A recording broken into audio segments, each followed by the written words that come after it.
on the 25th to the 27th of August 2022, there's actually a very important event that's happening that might actually change the world as we know it, for better or for worse. We don't know. The result of the event, it might be that millions of people drown in debt, or it might create millions of jobs, or maybe it starts a recession, or maybe it fixes everything and yeah, everybody sings for joy. We don't know. But basically, once a year, a couple of very important people come together.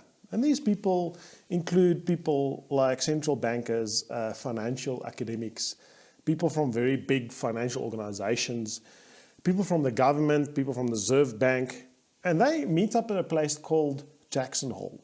Now, this is a small town in Wyoming. And this event is called the Jackson Hole Economic Symposium.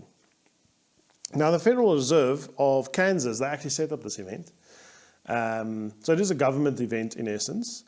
And it's one of the longest of its kind running. It's been running for 35 years. And basically, all these people from all over the world, okay, that's got a lot of say and a lot of power and a lot of influence on the monetary systems of the world. So they all sort of come together in Jackson Hole and they just have a bit of a chat, a little bit of a back and forth. Not just about their fishing trips, but also about what's actually going on in the world and where money is going and where the problems are and where they want the money to go and where it's not going and etc., etc., etc. So these events are obviously scheduled. So there's a breakdown of what needs to be discussed when. But I think there's a lot of hallway talk, a lot of water cooler talk, if you want to call it that, where obviously there's going to be some off the record chat, maybe some behind the doors chat, behind closed doors chat. And I think those are the juiciest chats, but unfortunately I don't think we'll be able to get to those. But those chats can still make a difference. So yeah. And this year, the topic is actually very important. The topic is reassessing constraints on the economy and policy. Now note the word policy there.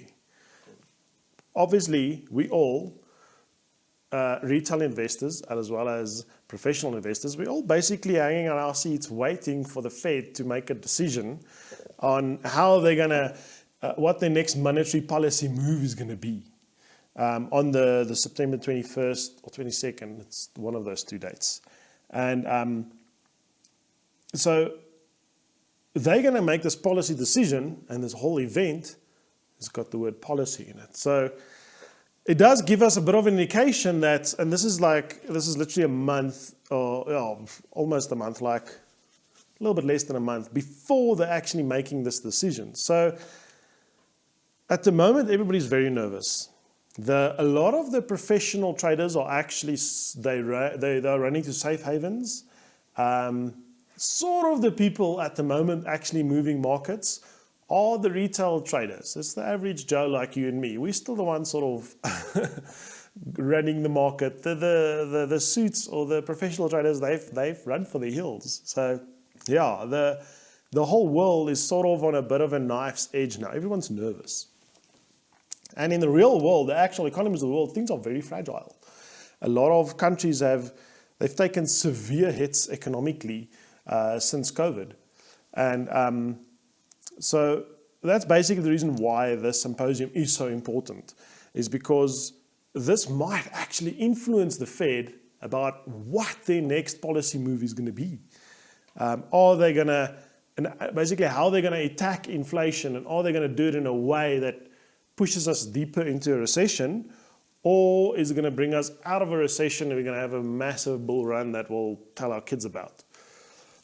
And for the rest of the world, this is also important because the US economy has a massive influence on the economy of the rest of the world. Obviously, first of all, it's the biggest economy. Second of all, it does run the reserve currency of the world. So whatever the US Fed does in the US, obviously has big consequences in the US, but not only for the US, but also for the rest of the world.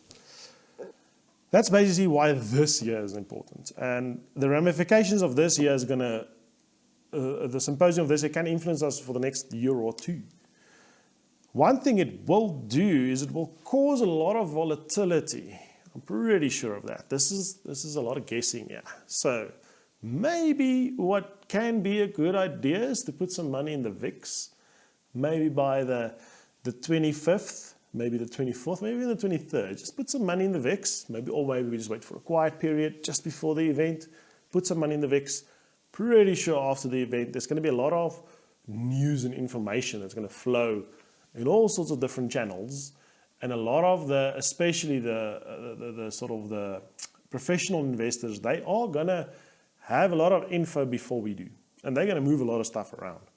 And then obviously the retail investors will respond to that by also moving a lot of stuff around. So there's going to be a lot of volatility. So I think possibly putting some money on the VIX might be a good idea. But this is now obviously my personal point of view in how it would affect the rest of the stock market as a whole. I'm talking about the sort of the indexes and the big ETFs. I'm guessing that it'll be fairly negative. The reason I'm saying this is that there's a lot more negative information in the world right now than positive. So there's going to have to be something very, very positive that comes out here that would actually make everybody run and actually put more money in the market. So it's going to be, so we're going to have to sort of find some, I'm going to try and find some safe havens. Whether it be gold or maybe getting to a lot of cash. That's also not a bad option, so that if stuff does go down and quickly come up, maybe you can spend a little, get some bargains. And yeah, that's just basically my personal opinion of what can happen after this conference. And then there's also some things I would just like to know about what was chatted about in this conference. And I think one of the things is the new BRICS reserve currency. I wonder if that will get any attention, and how much spotlight it would get, and how much the Western world thinks that China and Russia is actually serious about this new reserve currency. They've done some scary talks in the past, a couple of years ago, and nothing happened. So are they going to respond the same and going to say, oh, well, this year it's basically going to be the same? Or are they going to be like, no, these things happen, so we might get some new info there. There might be people that are a little bit better connected to Russia and China that can tell them, hey, they're actually doing something this time. So yeah, these are the other interesting things that we might find out soon. But this is all I have for today. If you like this video, then remember to press the button. If you want to see more, then subscribe. This is Steve. Ciao.